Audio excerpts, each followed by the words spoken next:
سلام و ارادت به جلسه 6 از دوره آموزش ICT-SMC رسیدیم و قبل اینکه وارد مباحث فصل دوم بشیم یک سری نکاتی هست که لازم دونستم به اونها اشاره کنم. همچنین چون دوره رو به صورت فشرده دارم آماده میکنم ممکنه که بعضی جاها اشتباه لفظی پیش بیاد و از این بابت پوزش میطلبم.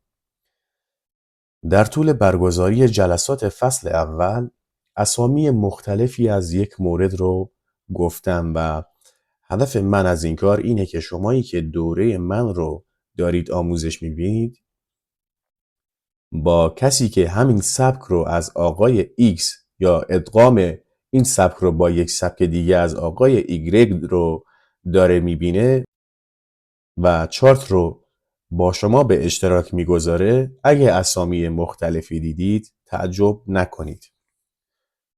به عنوان مثال بای ساید لیکویدیتی سوینگ های و های معنی سقف رو میده و سل ساید لیکویدیتی سوینگ لو و لو معنی کف رو میده و اگه بخوایم اینا رو به صورت جمعی نام ببریم یعنی سقف و کف ها که فارسیش هست، سوینگ پوینت معنی سقف و کف ها رو میده به صورت جمع. همچنین تریدینگ رنج، استراکچر، سوینگ، لگ، رنج اینها معنی ساختار رو میدن. ماهیت یکیه، فقط اسامی فرق داره. همچنین برای شکست‌های داخلی میتونید از مخفف آی همون اینترنال استفاده کنید. من معمولا شکست‌های داخلی رو رسم نمی کنم و اگه شما علاقه دارید به رسم شکست‌های داخلی میتونید از این مخفف استفاده کنید یا از این صرف نظر کنید و شکست‌های داخلی رو با یک رنگ متفاوت از شکست‌های اصلی بنویسید و یا سایز تکست شکست‌های داخلی رو کوچکتر انتخاب کنید.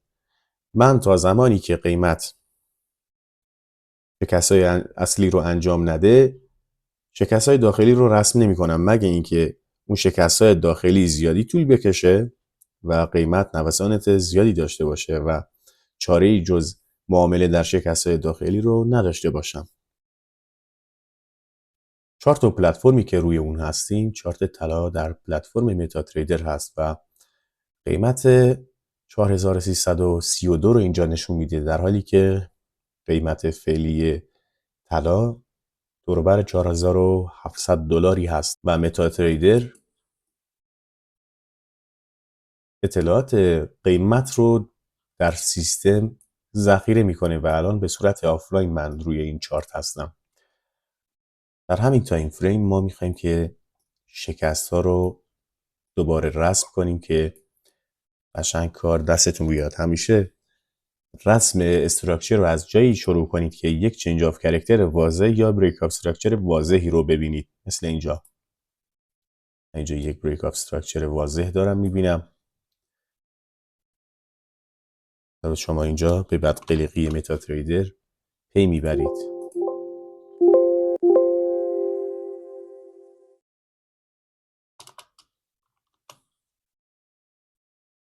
و بریک آف استراکچر عرض شود که این بریک آف استراکچر نیست، موج واضح نیست. همچنین قیمت نتونسته اینو با بدنه بشکنه و این چنج آف کرکتر نیست. اگه قیمت قراره که روندش رو عوض کنه در این تایم فریم این کف باید شکسته بشه و اینجا ما چنج آف کرکتر داریم میبینیم در تایم فریم اذیت میکنه خدا شاهده. در تایم فریم 4 ساعته و اینجا ما شکست های داخلی داریم. یک بریک آف استراکچر داخلی هست. میتونیم از مخفف IBOS استفاده کنیم یا یک رنگ متفاوت به کار ببریم. من ترجیحاً بر اینه که سایز تکست رو کوچیکتر انتخاب کنم که متا تریدر ببینم داره یا خیر. من همون رنگ متفاوت رو انتخاب میکنم. اینجا با رنگ قرمز شکست‌های داخلی رو مشخص میکنم. اینجا یک BOS داخلی داریم، اینجا یک BOS داخلی داریم.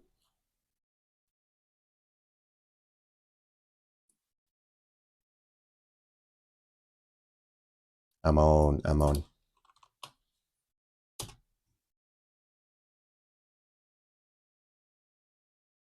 من که میگم بد قلقه منظورم از اینه. قبل این BOS اینجا هم یک BOS داخلی داشتیم، ولی خب این ملاک ما نیست. استراکچر اصلی ما اینه و اینجا ما بلافاصله یک چنج آف کرکتر داخلی داریم. استراکچر ما کجاست؟ اینه. این کل استراکچر اصلی ماست. اگه قیمت قرار چنج آف کرکتر انجام بده باید این سقف رو بشکنه و اگه بریک آف استراکچر انجام بده باید این کف رو بشکنه. کلا رفت. اینجا ما یک چاک داخلی داریم. در این تایم فریم این ساختارها داخلی هن.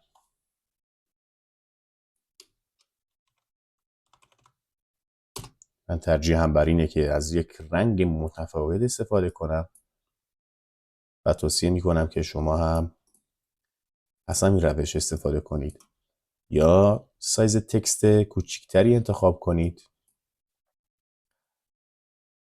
اگه هم باب میل شماست از مخفف آی قبل این چاک و یا BOS استفاده کنید. اینجا ما BOS داخلی داشتیم قبل این چنج آف کرکتر.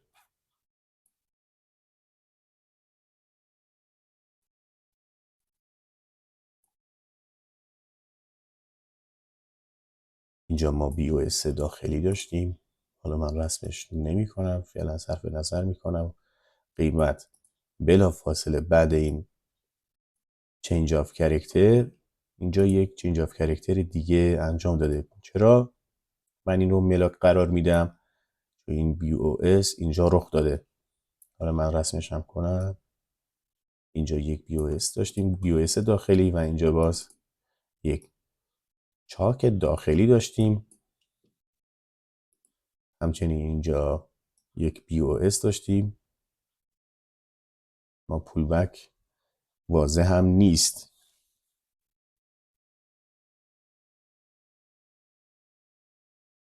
پول بک واضح نیست در این تایم فریم. معمولا ما اینا رو ملاک قرار نمیدیم، ولی چون اومده کف پایین تری زده، این هم شکسته، ما همینو الان اینجا در نظر میگیریم، استثناء قائل میشیم. اینجا باز یک چنج آف کرکتر داخلی عرض شود که بردید که چرا من از متا تریدر استفاده نمی کنم. اینجا BOS داخلی. این ساختارها همشون داخلی هستن و چاک اصلی باید اینجا رخ بده و BOS اصلی باید اینجا رخ بده. الان قیمت داخل این تریدینگ رنج یا داخل این استراکچر ما داره شکست های داخلی انجام میده. اینجا BOS عرض شود که اینا ملاک ما نیستن.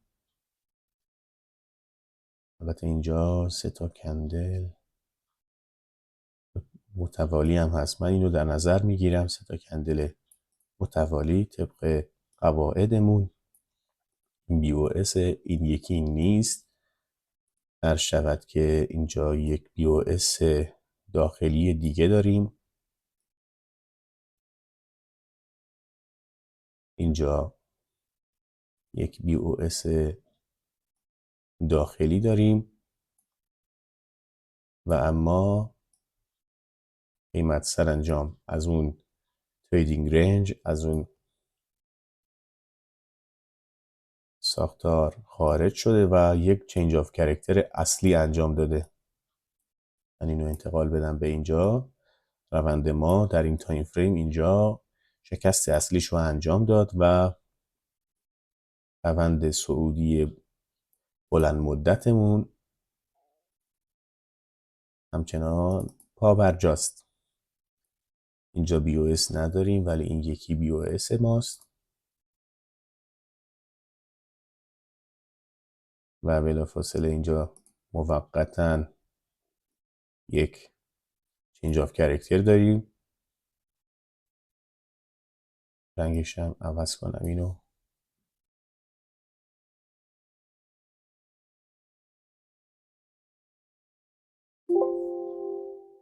ایوای من اینجا باز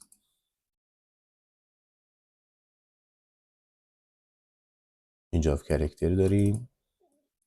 اینجا EOS داریم.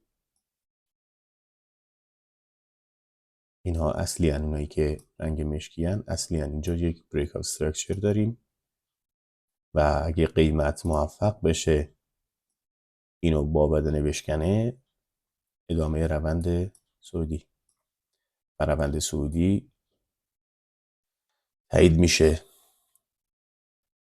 البته قیمت فعلی طلا در این تاریخ نزدیک $4700 و قیمت موفق شده که این سقف رو بشکنه، اما ما به همین داده ها دسترسی داریم.